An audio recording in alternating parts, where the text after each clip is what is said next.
I'm no longer writing a character that has to represent like all of Muslim kind. Very good guess. Hi guys, so I'm on my way to a very exciting, very festive day in New York City with Farah Naz Rishi, the author of I Hope You Get This Message. I'm super excited, it's going to be fun. We're going to go see a lot of wintry holiday things in New York City, take you along with us, and you'll get to hear a little bit about the book as well. So first I'm going to go grab some coffee.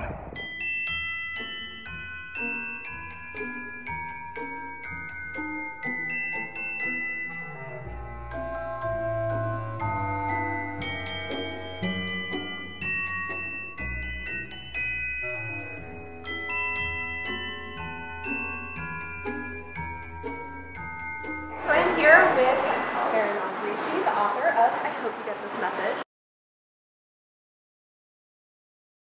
Sad crime meets contemporary, mostly contemporary. It's about 3 teenagers who realize the world is going to end thanks to a bunch of super intelligent aliens who decide the Earth was just one hot mess that needs to be eradicated. It's really about these 3 teens and how they cope with that horrible news and follows them on their journey. And today we're in New York City and we're going to be doing a holiday winter-themed bucket list because one of your characters has kind of an end-of-the-world bucket list. Yeah. Kate has a bucket list that consistently gets like bigger and bigger. Since it's December in New York City, we're going to do winter holiday themed things, which should be super fun. We're going to take you guys along with us. Is there something we're doing that you haven't done before or you want to do? Well, it's funny you should mention it because one of them was kind of ice skating. It's closed because it's kind of rainy today, sadly. Yeah, so this works out because then I don't have to embarrass myself. But we'll still show you a shot of the Rink. Yes.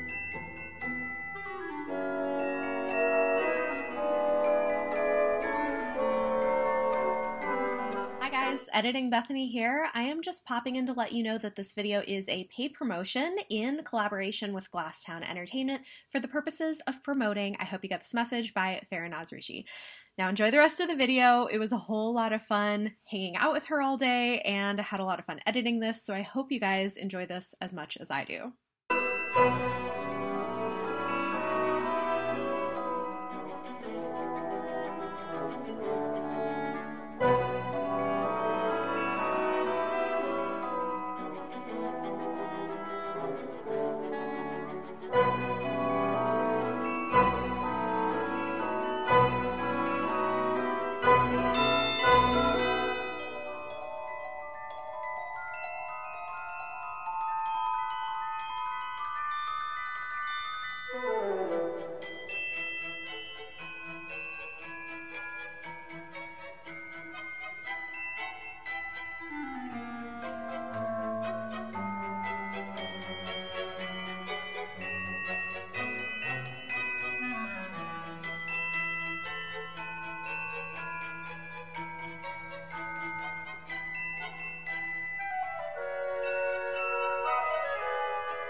Hey guys, so we are here at the Fifth Avenue New York Public Library main branch with the lions, as you see some clips.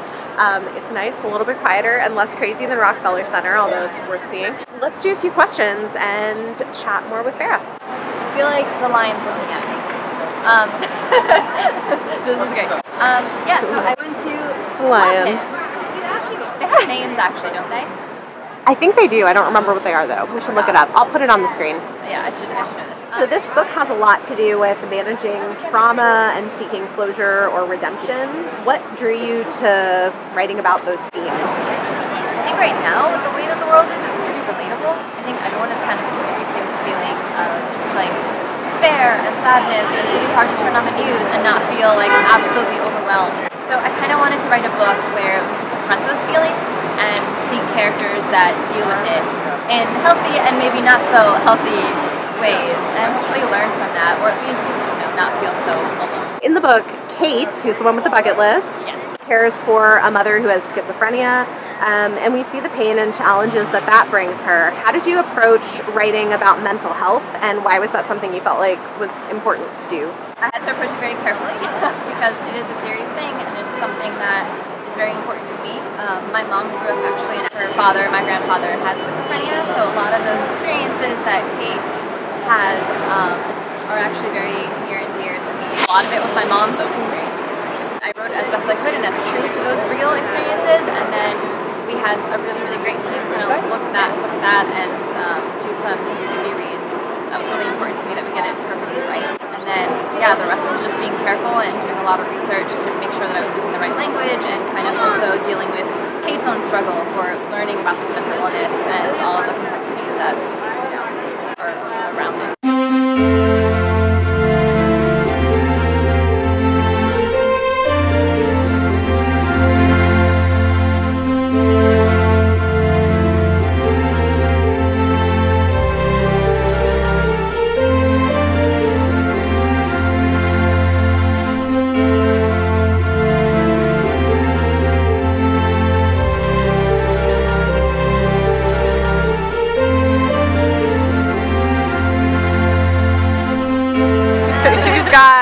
Gotta take it for the gram. Yeah. Mushroom pierogies. Yeah. Looks delicious. No. I've got, let's see, What'd you get? spicy chicken sandwich. I love that kind of bread. You can put anything on that bread. I mean, anything will be delicious. It's so true. Ridiculous. Yeah. I'm in love. Awesome. I'm actually in love.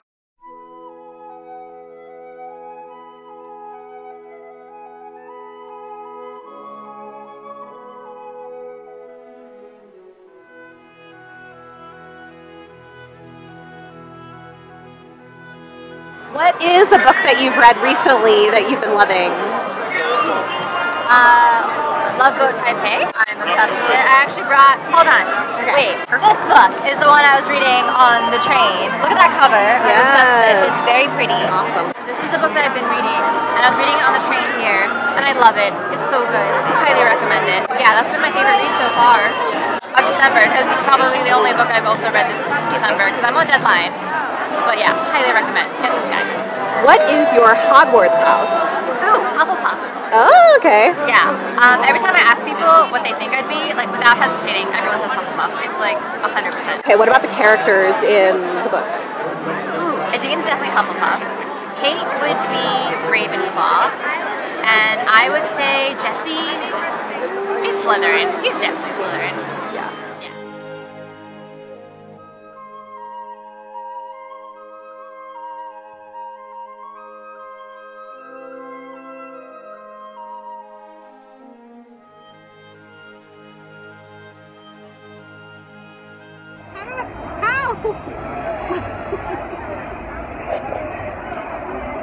The marshmallow is really good.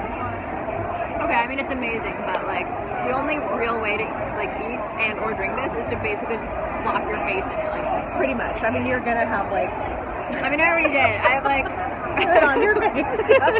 yeah, it is what it is. It's like a popsicle. Like it. And they give you the stick. I don't know what the stick is for.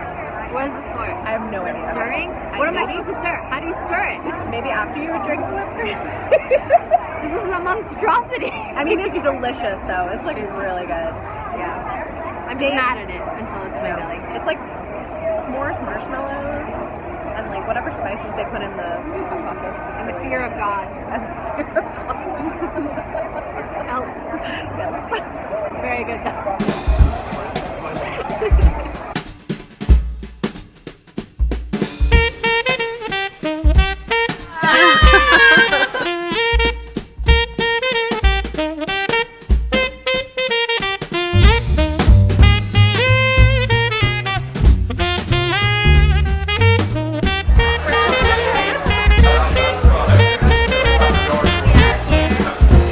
Living our best lives. Yes. Look at that.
Oh my god. This is amazing. Okay. This is amazing. Cute. Cool, yeah. We have a vegan sweet potato chili. And we got Fire. Yep, rapid fire. Pico. Get the yellow thing.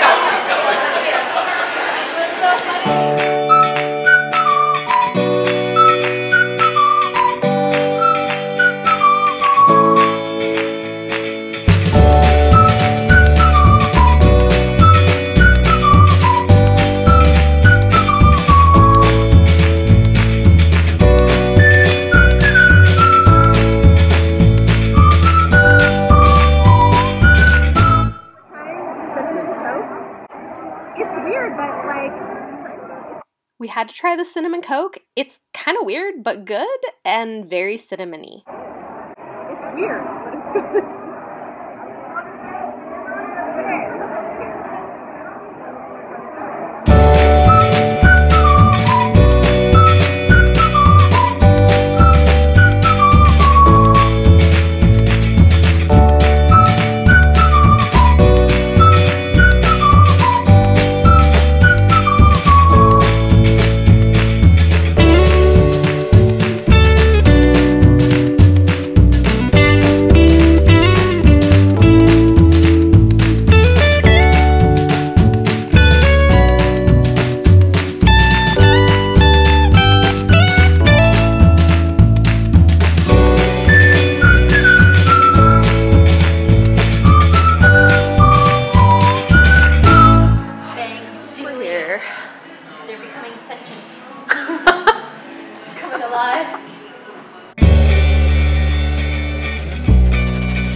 AKA heaven. Yes. So many good books. I know, it's kind of a problem. I want to carry them all home with me. It's like every time I go to the dog shelter and I want to adopt 20 dogs. That is pretty much, that's how things go. So we're going to finish up with a few more questions. Digital Illustrated guide, what? I have so many questions about that. What are they illustrating? How they broke my heart. So you've kind of an interesting background. Do you want to talk a little bit about what it is and how you ended up in doing writing? Yeah, so all my life I wanted to be an animal attorney, which is actually a thing that you can do. So I went to law school for wildlife law, which meant I did a lot of like research on wildlife laws and a lot of like environmental crimes, people dumping stuff. So I worked at the Department of Justice for like a hot second, and then decided I wasn't sure if I wanted to pursue it anymore because getting laws passed is very, very hard. And also my dad had gotten really, really sick. So I stayed at home, spent some time with my family, and then decided I really wanted to go into publishing. So I worked at Macmillan as an editorial assistant at Henry Holtz. So I got to be there, which was really cool, for when they acquired Children of Blood and Bone, which was like the best learning experience ever. Then after a year, I decided that I wanted to try writing my own books. So yeah, now we're here. So I want to talk a little bit about Adim. Yeah, always. I love him. He's like such a great character. He's my baby. So he's this like nerdy Muslim boy, and I'm wondering, like, in what ways did you write yourself into him? And kind of a slightly related question, how do you feel about the state of Muslim representation in YA lit at the moment? Ooh. Well, to answer that question, I feel like things are actually getting a lot better, which is really, really nice, especially in recent years. I mean, I just read Samir Ahmed's book, Internment. I read that earlier this year, and that was really good. I also read Mad, Bad, and Dangerous, and that was also, like, fantastic. There's, like, a whole entire community now of Muslim authors that are up and coming and also have been established now for many years. So I actually feel pretty hopeful. So, like, I don't have to be, you know, like, running around shelves and just trying to find, like, that one mention of one Muslim character in, like, you know, page 75 and then it gets forgotten, you know what I mean? Like, there's actual Muslim stories now. So with Adim, I really felt like I could have fun with him as a result, because I'm no longer writing a character that has to represent like all of Muslim kind. So I decided I would make the kind of character that I had always wanted to see, which is like the cute, wholesome, cinnamon roll, nerdy boy. He's a little bit like me, I'm not gonna lie, in the sense that he would definitely rather spend his time making video games and playing video games and hanging out with his best bud, Derek, instead of schoolwork, which may or may not have been my experience at school. But yeah, other than that, like as soon as I started writing him, he started to kind of create his own personality, and he started to come off the page, and soon like this whole like, you know, archetype nerd character became like a dean, and so yeah, I love him. He's still my favorite character, I think, but don't tell the others. Never. Speaking of the video games, you did some video game journalism at one point? Yes, I did. That was also, I've kind of been all over the place with weird stuff, but yeah. I mean, I understand. I couldn't decide, I wanted to do it all. But yeah, so I worked at a video game magazine formerly called Killscreen. It might still be called Killscreen, I don't know. But anyway, I did a lot of like indie video game journalism, which was the best job ever. Basically, I just got to play a lot of video games and then write about how much I loved them. So yeah, that definitely influenced the book a bit, and will continue to influence, I think, all the books that I write. What are your favorite video games at the moment, or what have you been playing lately? So I have always been obsessed with the Zelda franchise, and I got really, really caught up in like new and upcoming games, and then kind of forgot about, or not forgot about, I shouldn't say, I would never forget about Breath of the Wild. And then I finally just started playing it. It came out like a year or two ago, and I finally just finished playing it, and that, oh my god, I don't know whether I'm mad that it took me this long to play it, or I'm kind of upset that I didn't just keep waiting, because it's one of those, like a good book, you know what I mean? Like you kind of almost don't want to read it because then it's over. So I don't know what to do with my life, and I'm kind of experiencing an existential crisis, but that's Zelda for you. Have you tried Dragon Age? Oh my god. Don't even get me started on Dragon Age. I'm gonna die if I have to wait another day for the new game. It's like gonna take forever. Yeah. We're never gonna get a new game. Yeah, so if you want to spend the next 20 hours talking about all of my beautiful boyfriends from Dragon Age, we can totally do that. But Fenris is my husband. But so is Cullen. And so is anyway, yeah, that's a whole other vlog. We'll talk about that some other time. I love Dragon Age. It's one of my favorites. So good. It's like epic fantasy, but you.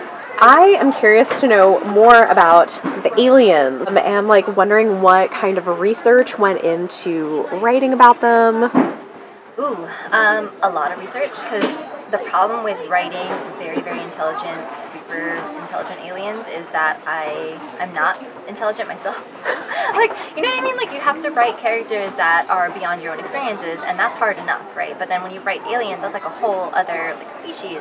So for me, I realized that I was kind of in over my head, so I ended up calling people that are 10 times smarter than me. I reached out to some scientists and researchers at SETI, which is, I think it used to be a part of NASA, but then they branched off and focused solely on extraterrestrial exploration and detection. Basically, they have like a whole bunch of satellites that are dedicated solely to trying to find like alien life. So I reached out to them, and they so kindly actually reached out back and said like, yeah, we can help you do the whole research, and we can talk about the possibility and like what radio contact would look like.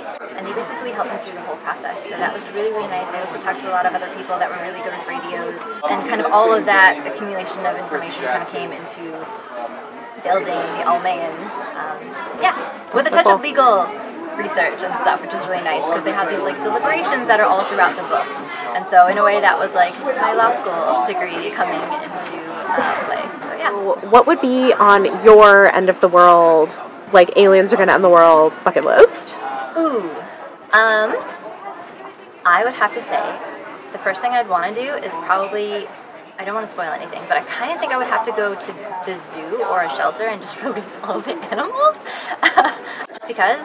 And then I would probably sit on the couch and just eat a lot of cake and play a lot of video games and not look out my window ever. Yeah, so that's how I'd spend my 7 days, and I have spent a lot of time thinking about that. A lot of chocolate cake, so, you know. Great. Who doesn't like chocolate cake?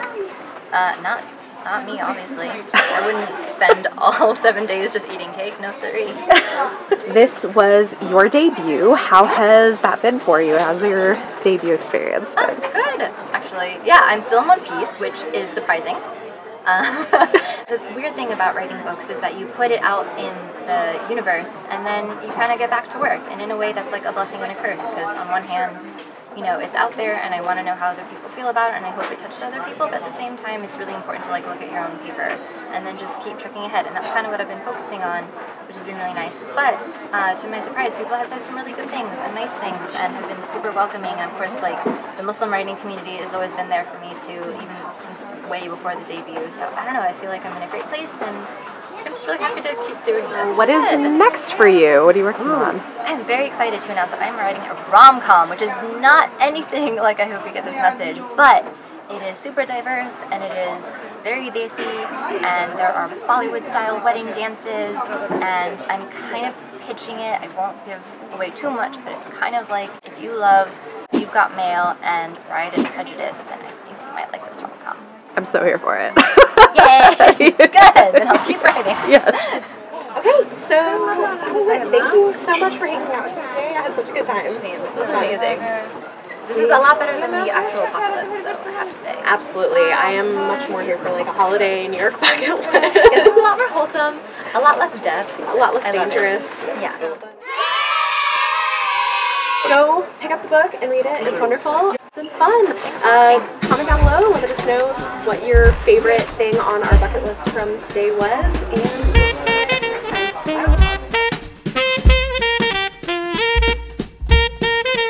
time. Bye.